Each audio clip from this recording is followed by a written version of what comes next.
No, there I am. Okay. I didn't put myself up on the stage. Okay. Hey, welcome everybody. Welcome, welcome, welcome. How's everybody doing? I hope everybody's doing well. Try to make sure that I can see on both because although I said I was not going to do it on TikTok, I am. Hey, TikTok, how's everybody doing? Hello also to my YouTube and our Facebook, my personal page, our five S's, our community page, um, LinkedIn. How's everybody doing? I hope everybody's doing well. Hello, hello. Tonight we're going to talk about the wisdom that we carry. Tonight, we're going to talk about the wisdom that we carry. So, hi, everybody. My name is Arike. I am the Community Restoration Specialist. If you do not know me, I am the CEO and founder of PI, stands for Pathways to Inspiration and Empowerment, where I walk with my sisters. We equip each other, and then we go back into the community and we help restore other women in our community. And we do this in a way that we can all actually combine our sistership, reestablish the sisterhood with true love's values, and create economic income ways that we can actually work together and do income generating projects. So that's who I am. And tonight you are joining me for my every Monday night I come on. Normally I have my butterflies with me, but tonight is one of those nights that I'm going to be solo. If you caught last week, the butterflies were on last week without me. So sometimes we're all on, sometimes we're not. And tonight was just one of those, hello, hello, everybody over here. Hello. One of those nights that I decided I just want to kind of talk with y'all, okay? So no more delay. Let's go ahead and get started and talk about the wisdom that we carry. And let me ask, what if some of the wisdom you needed to go forward was actually not found in actually going forward?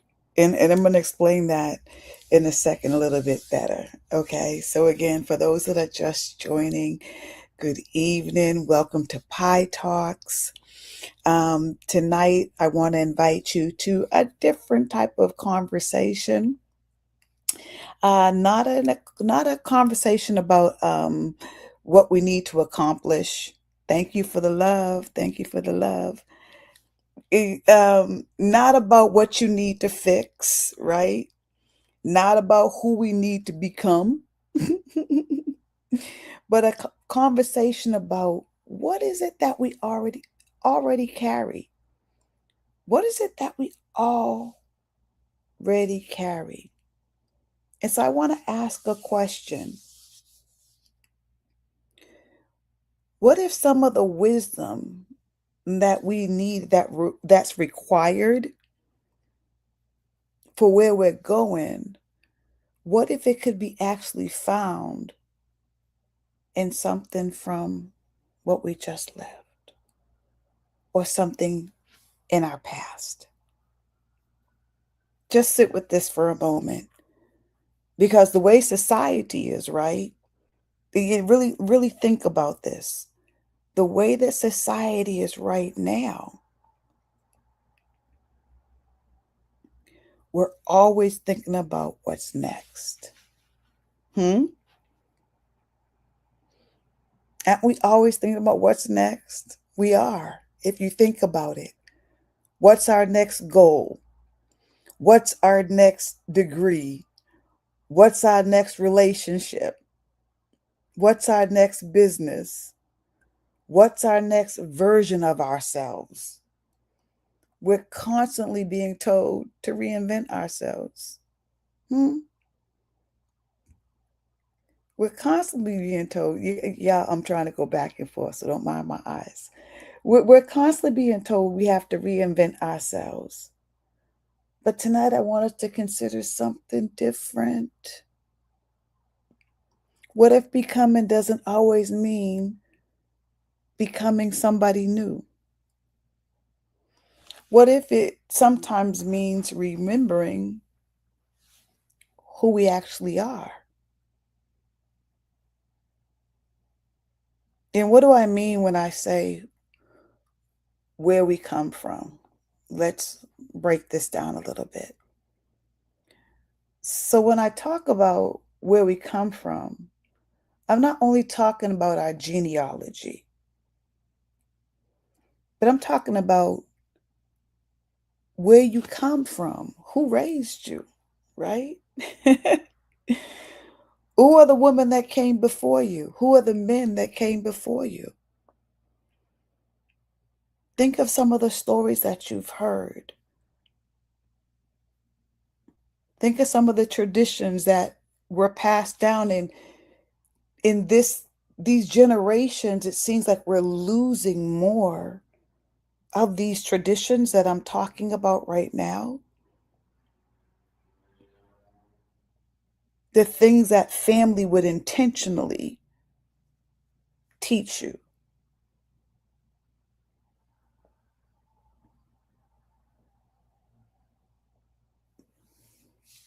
And sometimes, in a lot of our households, we were taught without even a word having to be said. It'd be just a look, and you knew to straighten up. And you knew to straighten up, right?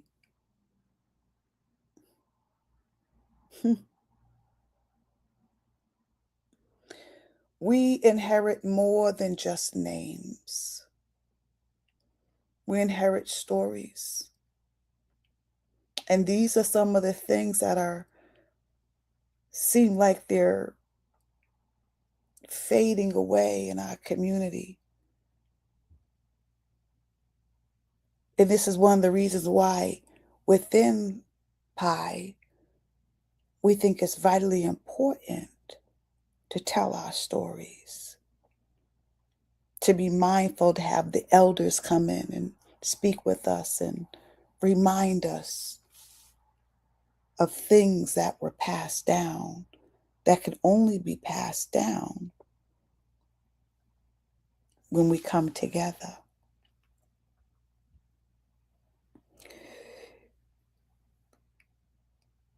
As a healed community, we have passed down values, right? Passed down values, we passed down communication, we passed down ways to talk with one another, ways how you should raise your children, how to cook the greens, how to, there are things that we learn. And then there's also times, if we're really transparent, that we can also inherit wounds. So tonight, I'm not going to pretend like everything that has come before us is was good or that it was beautiful, because I know for a lot of people that it wasn't. Some of our families have endured some of the deepest, hardest of situations. And I talked about that a little bit yesterday, about the generational levels of trauma within our community, and how myself and just my children, how we can name so much trauma, and how even now my children can name so much trauma within our own cycle and circle. Never mind the vicarious trauma that we hear from seeing or knowing that somebody else in the community, another child, lost their life, right? So sometimes it's complicated. Families, more so now, more broken families are apparent now. Some children are being raised by their grandparents. Some don't know their biological families. Many of us have lost so many, and some of us have deliberately separated ourselves from family that were just toxic and you just can't take anymore. And so some women here, when we're talking about ancestry, they immediately think that I don't even know anything about mine, especially if you're an African American. Or you could think, what do I have to reconnect with if you're an African American? And right now, we know we have the big thing going on right now is the 20 Christians versus the Jasmine. And that's the hot topic right now. And some people, with the minute you say ancestors, will, whoo, right? And so, and I understand that. But that's okay. I'm not here to romanticize our past. I'm not here to ask anybody to believe anything. I'm just saying that if we sit back and we actually take all of the negative things off and just really look at those people in our lives that came before us, your aunts, your uncles, your grandparents, the people that you know that are no longer here, your ancestors, family members that are no longer here. Is there wisdom available to us through knowing and looking back at where we actually really came from, especially as women of color? Because we know right now that women of color have always been under attack. We've all always been under attack. But right now, um, when you look at our community and you look at the debate and what's going on, it is solely, it's apparent that we have forgotten who we truly are. And this is why it's imperative that we actually look back because, especially as an African American, you were never taught about the woman who came before you outside of Harriet Tubman and Kizzy, who was the slave, right? And a few others, but there are so many women that we have never ever heard about that came before us. And looking back and understanding their stories and their strength will empower us. So I want you to think about the woman who came before you. Think about your mother, your grandmother, your great grandmother, your aunt, your older cousin. Maybe it was a woman that you knew in your community. Maybe it was a woman that you never personally met, but you heard the stories of.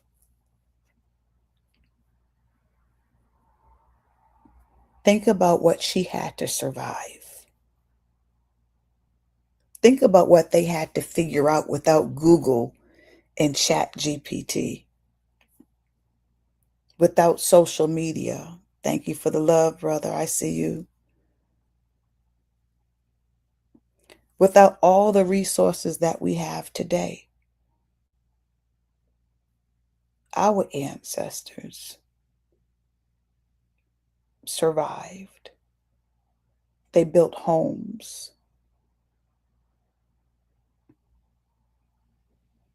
They survived.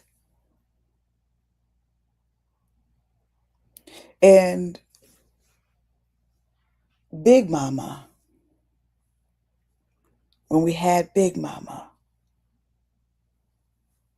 the one that everybody could run to when there was a problem or there was an ailment, we didn't run to the doctors. We ran to the woman in the bush.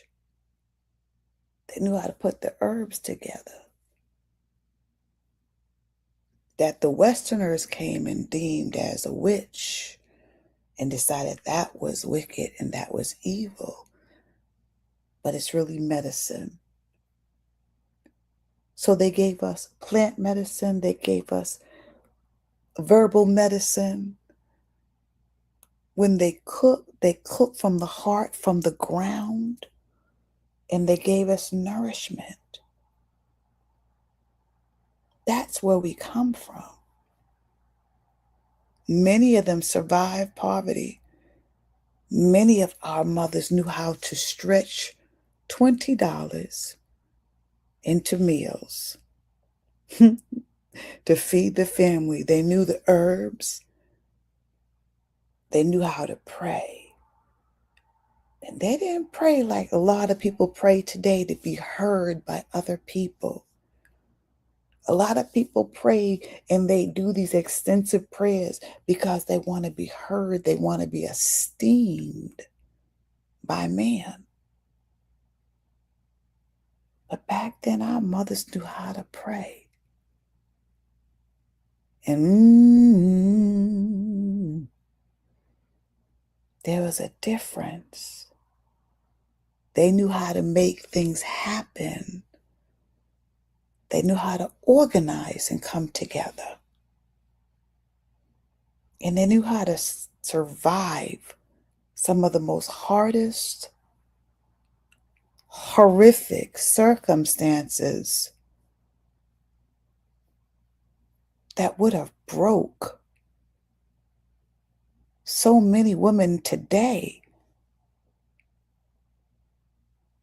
So when people say, hey, we are our ancestors, and I always say, you're right, we're not. Because they were very strong in the things that they endured.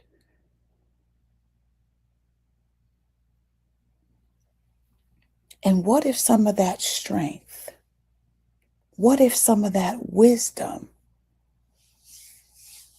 is what actually, if we tap back in, would actually make us whole enough to move forward?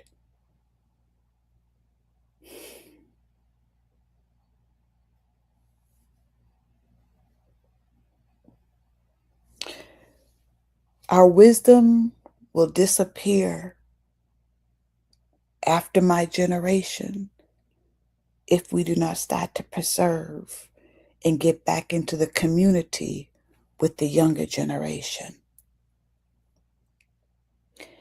I went to an event over the weekend, and I realized just how lost our community is. I went, and what was supposed to be a community event, they had grown people DJing, and they were playing uncut, no parental advisory, the raw of this music. And you have children, you have elders, and this is supposed to be a community event. And the music was so disgusting. The lyrics was so disgusting. I heard one thing say that I F your mama or something like that. This is not the direction that our community needs to continue going in.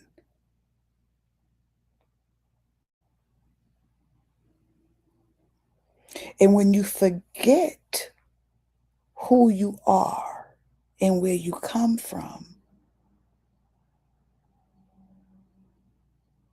it is easy to manipulate and to give you a false pretense, a false narrative, a false script, a false, toxic blueprint. And that's what we seem to be following, but yet people are scared to look back. But I tell you, we better start looking back and remembering, hey, and remembering the moral fiber and character of those that came before us. I want to ask a question and put the answer in the comments. What is one quality that you associate with a woman who came before you? Now, mind you, again, we're out here, so let me say a positive, because there are women out there that honestly do not have a positive role model in their family, in their circle. Generations of just toxicity and brokenness, and just learning and teaching and keeping the cycle and the circle going of hurt and pain, of abuse and neglect, and hurting your children and putting holes in your children and showing them all the things that are actually going to make their lives more difficult because they're thinking on the frequency of spend that. Boosting, scamming, stealing, lying, and get your children involved in it at a young age, showing them how to boost stuff. It's real. We have whole communities that actually listen to these things and have implemented these behaviors. And these behaviors are now taking over our communities. And so let's think about some positive women, some positive role models. Some that you could think that when you think of strength or wisdom. What about that woman that has so much faith, so much courage, so much resilience? Those that sacrifice every day. The determination, all of those qualities to keep getting up and to keep going. The protection that we give. The love. And again, I understand that we can inherit both wisdoms and wounds. The job that I do, I only call it the job, this calling that I have, and I've been in this community, our communities all over the country for decades, at least three. 99% of the young women that I walked with had wounds before they left the house. Me included. Before you left the house, before anybody out on the outside of your safe haven could bring wounds. Wounds already started within the inside of the home. So I understand that. We can inherit wisdom and we can inherit wounds as well. So now let's take this conversation just a little bit deeper, because ancestral connection isn't about saying everything my family did was absolutely right. Absolutely not. That's not what I'm saying. There are things that we inherit that we have to learn to heal from. Hear me when I say this. There are beliefs that we have inherited that we need to question. There are patterns that you inherited that you need to stop, like eating things that we know for a fact are not healthy, that causes parasites. And parasites actually can get into your brain, and parasites can change your behavior.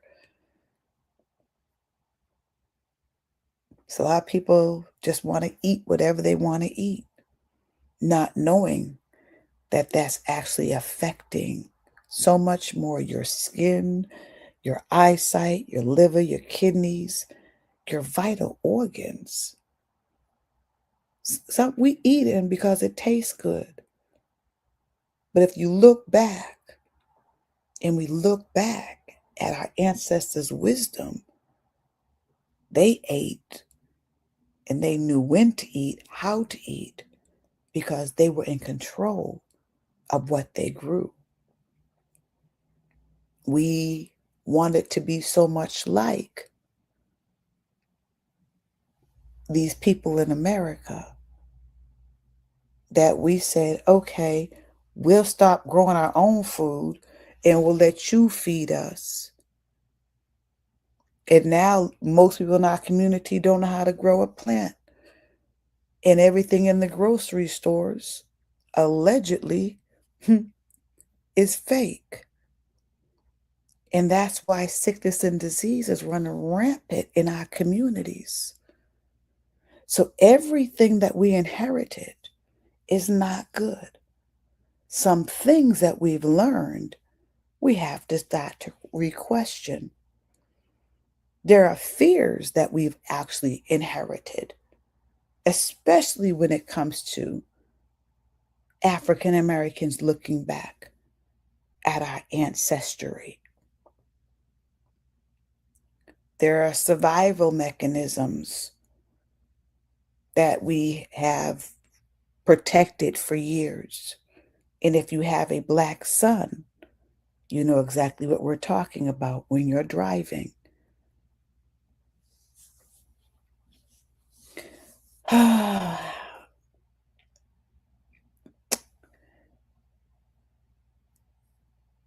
Honoring, I guess I want to say like honoring our ancestors doesn't require always just looking back at the pain.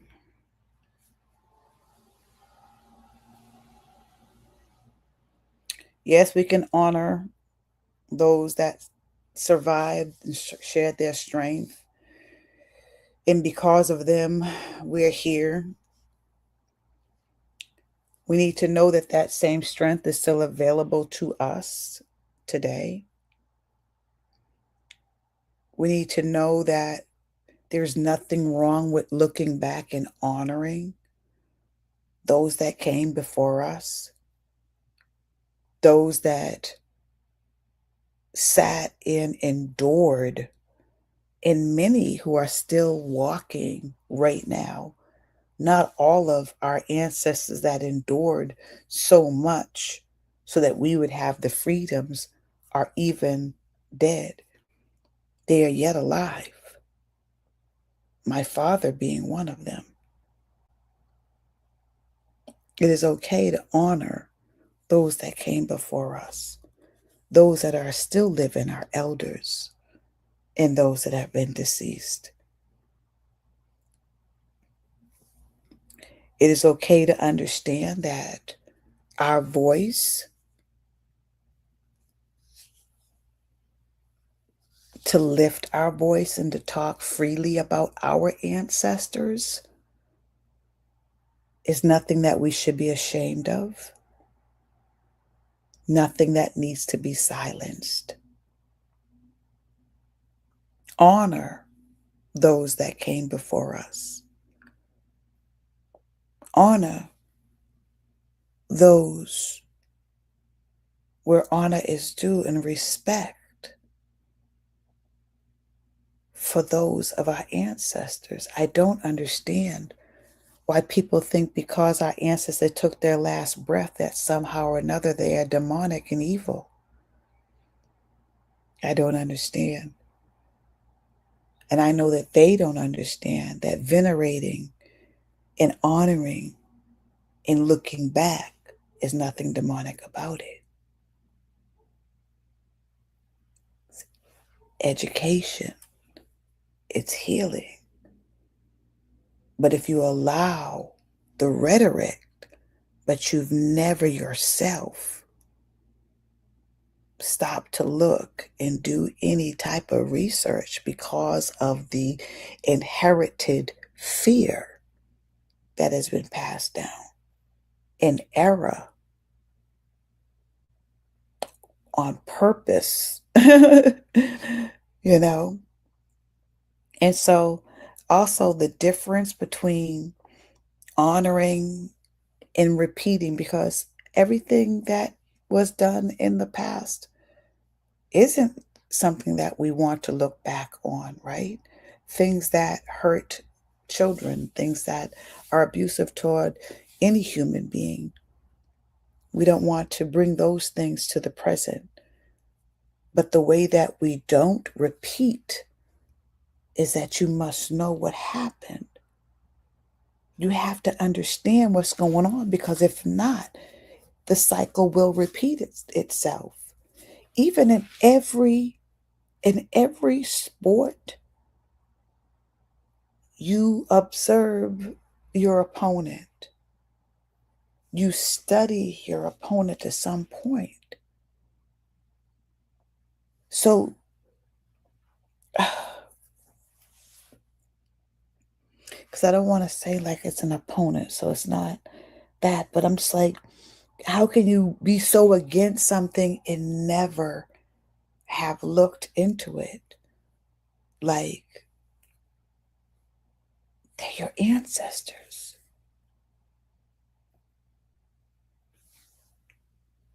The ones that endured so much horrific pain. And I think that if we look back, we wouldn't struggle so much with our identity. If we look back, you can finally say, hey, I know where I come from. If you look back, you can start to explore the consciousness. How did they move? How did they get through things? How did they know the plants and the moon and the stars? And how did they know everything to come together to bring healing?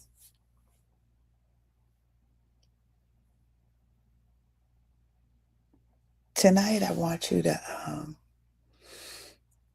take a few minutes and ask yourself, write on a piece of paper, and ask yourself, what did you receive?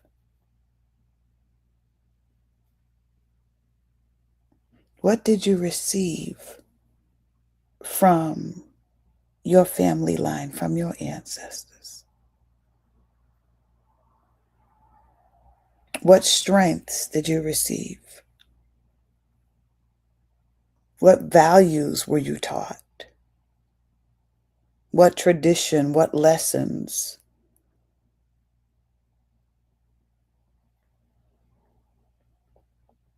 What came through your family line? What came through, or your, if you don't know your family line, what come through your community that can help move you forward? I remember when I was younger and I was like, I just can't, Daddy. My mom is gone, passed on from cancer. I got 3 babies. Things is not looking good for me. I just can't take no more. I just can't take no more. And my father sat me down and said, do you understand the woman that you come from? Let me explain to you the strength of the women that you come from.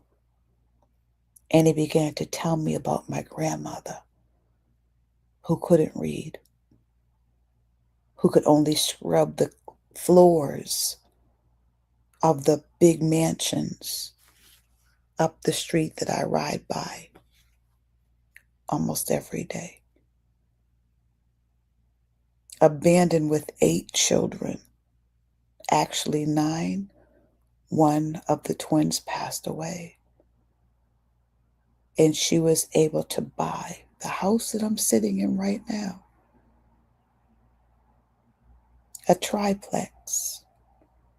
She couldn't read. She couldn't write. She had 8 children that she had to raise. And she was able to buy. So there's projects. What I know now is projects. Where I grew up in the suburbs, they call them the housing authority. But I know now it's just the projects. It's in the middle of the mansions in grandma's house. And no, we didn't grow up in the projects. We grew up the only black family on the street that owned grandma's house, 8 bedrooms, 3 kitchens, 3 living rooms, 3 dining rooms, a full basement. She couldn't read, and she had to scrub floors.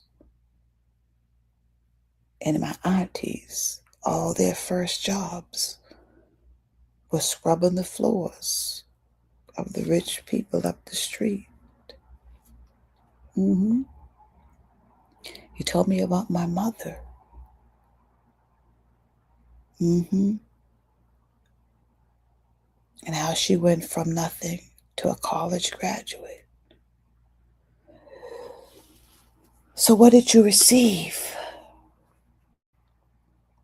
And then I want you to ask this question. What do you need to release? What pattern? What belief? What fears? What behaviors that have been passed down that it's time to release and say, you know what, this no longer serves me. And one of the greatest ones that I wish all of us would get rid of is putting the belt to our children, the whipping, and understanding where that came from. Our ancestors, I say, if we look back, weren't known for taking a belt and whipping our children for discipline. Where did that come from? That came from the slave master. That came from the slave master whipping us. And then the man said, no, sir, I'll do it. Let me do it. And the master said, if you don't do it harder and worse than me, I'm going to get on you. And so now you got the first black man now whipping harder than the master would. But that wasn't the real reason why he took the whip in the first place. Could you imagine? You have to think of that first one that said, I'll do it. Thinking I might be able to be a little more lenient. But instead he made me more ruthless. And so now what happens? Now the woman jumps in. I'm going to discipline my son before the master or the houseman can get him.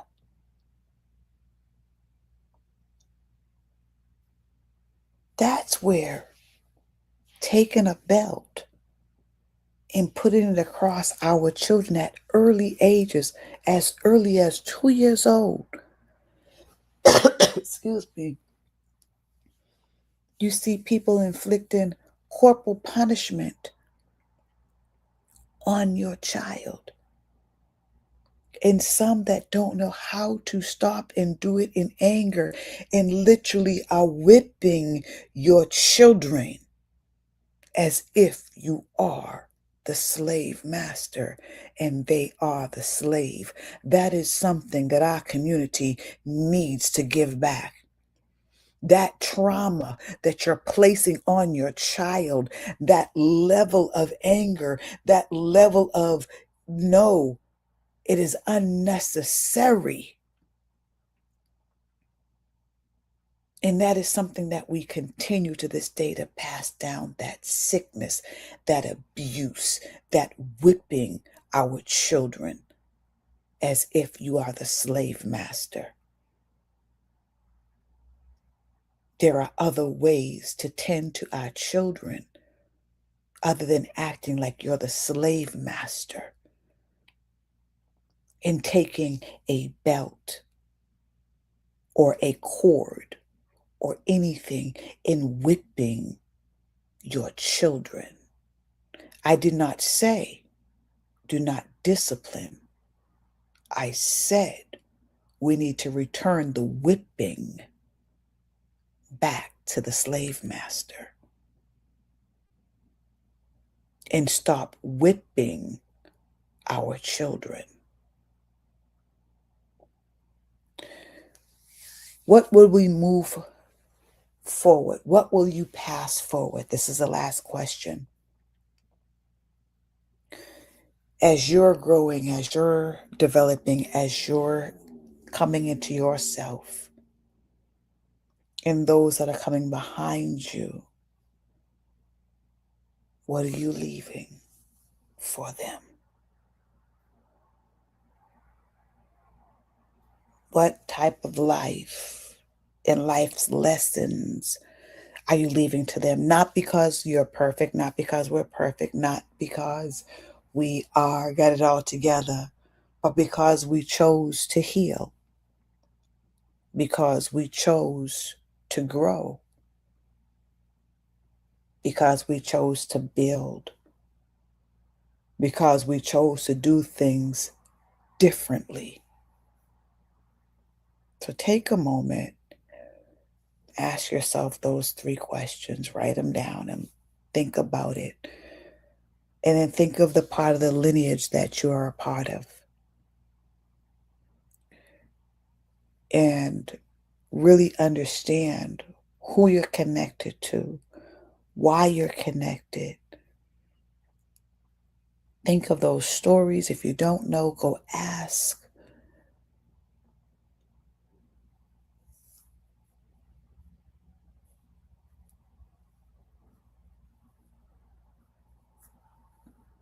Because sometimes, like I said in the beginning, everything's about the next big thing for us. What am I doing tomorrow? The next vacation, the next cleanse, the next this, the next transformation, the next. But we're going to pause for a moment and we're going to actually look back and we're going to connect. And we're going to think about those people and those positive things that help us heal, restore, build, and move us forward. Because sometimes, and especially now, in order to go forward, we have to take a pause. We have to really disconnect from all that's going on right now and look backwards. Look backwards.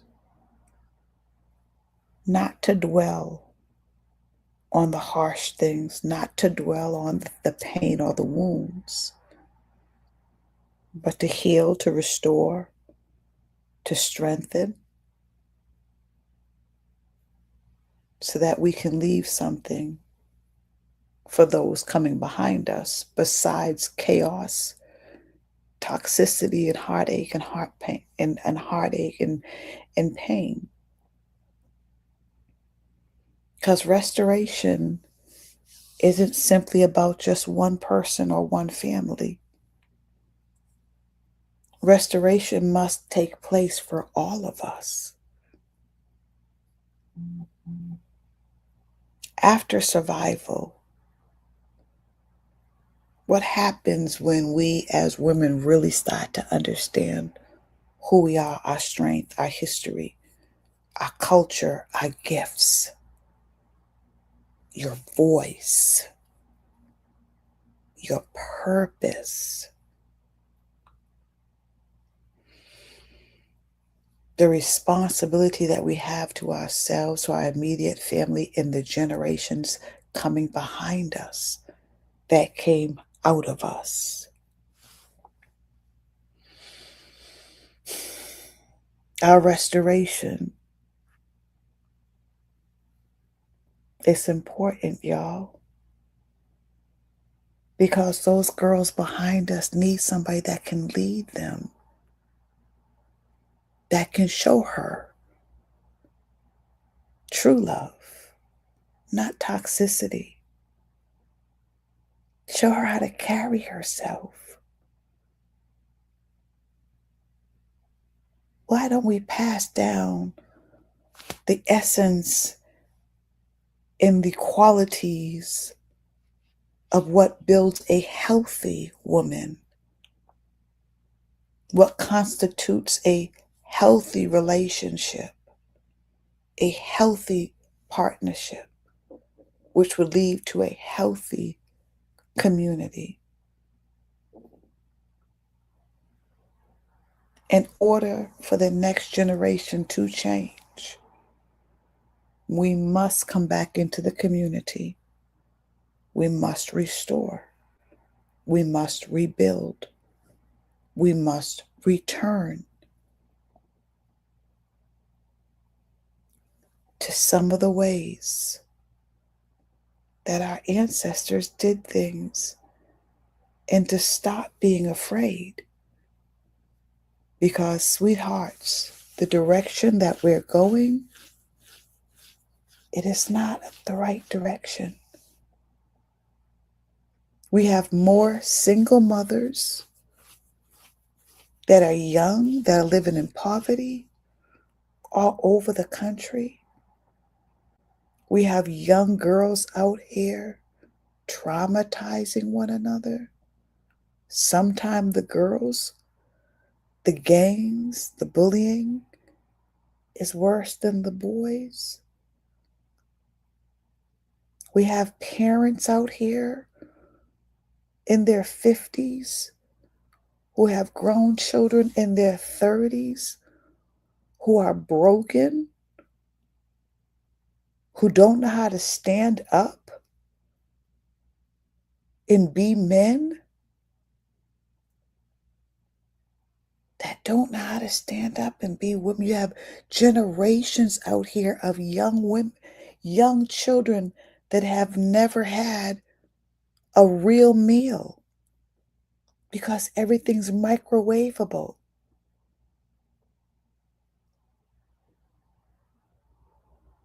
You're just following everything that the microwavable food, the junk food that is destroying the minds and the emotions of our children before they're even fully developed.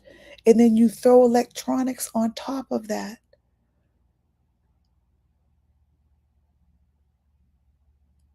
We need to unplug and stop being scared to look back at how our ancestors did things. In closing, I want to leave you with 3 questions. I already left you with the 3, excuse me. But I do want to say, what will you carry forward? And what needs to be released? And what will you create for the people that are coming behind you? You don't have to know everything about your origin, but at least be curious.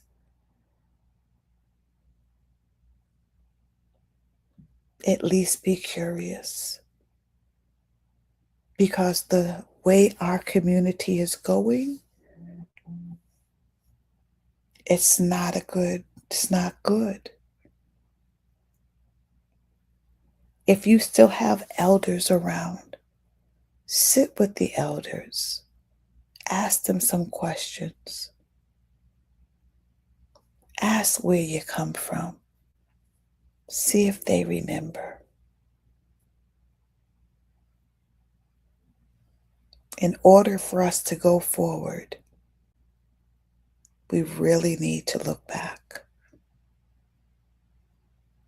We really need to disconnect ourselves from some of this foolishness that we got going on. As a community restoration specialist, I have literally traveled all over the country. If you've been watching me, you know this.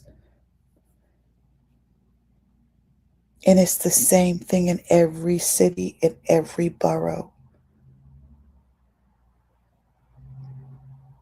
Our children need us to come back into the community. Adults, our children need us to come back into the community, to take accountability. And so at Pi, this is what I do, is I create, thank you for the love, I have created out of my lived experience and my experience walking with young women from all over the country that have experienced all types of hardships and have been able to walk with them, transition through womanhood with them, and to see results that work. And we're here. We've been here. And now I'm asking for my community to come forth. Come forth and learn and bring what you have to the table and let's connect. The movement is now, if you haven't noticed, there is a definite shift going on. If you haven't noticed, and there are now people now saying it is time to unite and to get back into the community. There are many different sects of Black people right now saying we need to get back into the community. And that's what lets me know that this shift is the real shift. Because when you have people in different tribes and different camps all saying the same thing, it is time to infiltrate our community. No longer. We don't need to wait for the government's permission. We certainly should not be waiting for the police department to take care of our community or the court system to take care of our community. When we know that there is no true reform in that, what our community needs, what our sons and our daughters need, are for the adults to wake up. Get away from the housewives and all these other toxic things that the matrix has you all, and the brothers too. All the sports and y'all, the football and everything else, but the little kids and the babies on the street. Like you're giving all your money to the NFL for t-shirts and jerseys and this and that, but the community, why not bring that back? We have to come back. We can't be like, oh, we got ours. We got to come back. And so if you're like me and you see the community and you have a heart to do something, my organization right now, I am looking for an effective team. I am looking for virtual assistants. I am looking for board members. Starting the term, the last part of this year will be you'll learn everything you need to learn about Pi and what it is that we need in the events for next year. And so we're looking for board members. I am looking for women that want to come and learn the program, as well as women that need the program right now. So my TikTok is doing something. Okay. There. Somebody look at my website, PIE, purifications with an S.com. It will tell you all about what we have going on. You do not have to be in the state of Massachusetts to join the team. If you know somebody that knows somebody that knows somebody that wants to really give back, or that wants to come through and just get some healing and get into sisterhood, don't sit out there by yourself. You do not have to be in isolation. We are 18 and over. We go all the way up to 80 years old. Okay, so don't think that because 18 and 24, that is definitely like our key, because those times are vital. But we work with all of our sisters. So, all right, y'all. Thank you so much for being with me tonight. Again, I'm Marike Michelle, and go to our website. I actually did want to talk about what's coming up in September. September 1st, I am doing a 30-day reset, microcellular reset. We're eating nothing but healthy. We'll talk about no fake, no poisons, no eyelashes, no nothing, all natural. Okay. And you can do all natural. There's all natural makeup. There's all natural hands, nails, and oh Lord, what just happened? Okay, I hit something. Sorry. There's all natural everything.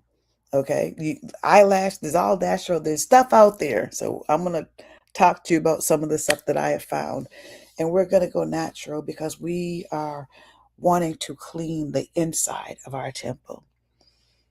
We talk, we take a shower every day, right? We so hope you take a shower and you clean the outside.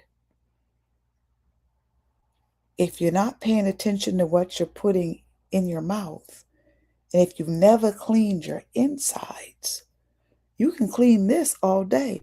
You can clean this all day and put clean clothes on, but you're dirty on the inside. And the inside is what causes and houses your temple to be in dis-ease. Something's not right. It's in dis, ease, EASE. And when you put that together, you get disease. When I used to be teaching in the colleges, my medical coding and billing, I used to tell my students that. I'd write it out on the board. DIS, and then EASE. When our temples do not know what to do with Fritos, Cheetos, hot fries, hot dogs, your temple doesn't know what to do with those things. All this fast food, fake food, processed food. your temple doesn't know what to do with it, so it goes into dis-ease. But if you eat a carrot, if you eat a radish, if you eat an orange, a banana, guess what? Your temple knows exactly what to do, and it will go to the right place, especially if you know how to eat, when to eat, and the seasons to eat. And guess who knew that? Your ancestors. Guess who lived longer and who were stronger? Your ancestors. How you think they were able to be in those fields for as long as they were? In the hot sun for hours. They weren't weak at all. They were very strong.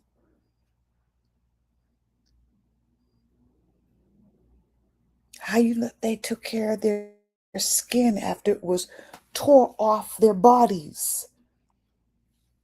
Listen, when this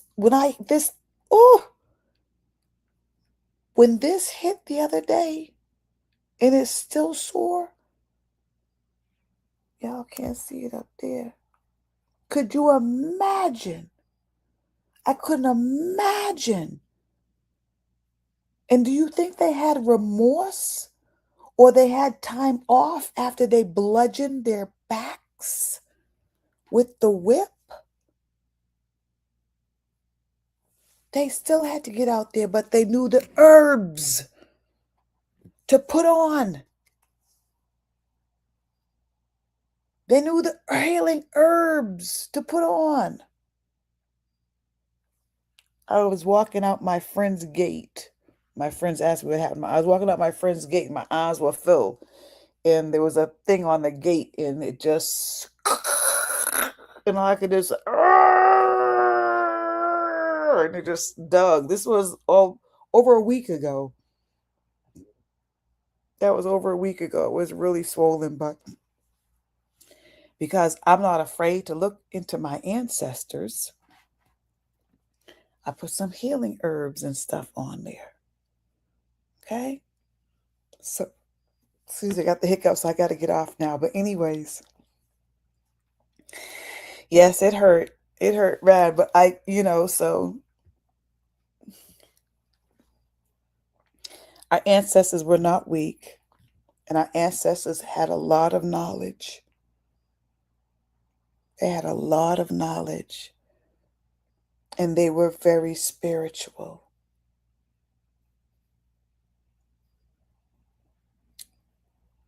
So being scared to look back is because you were conditioned that way. You were conditioned.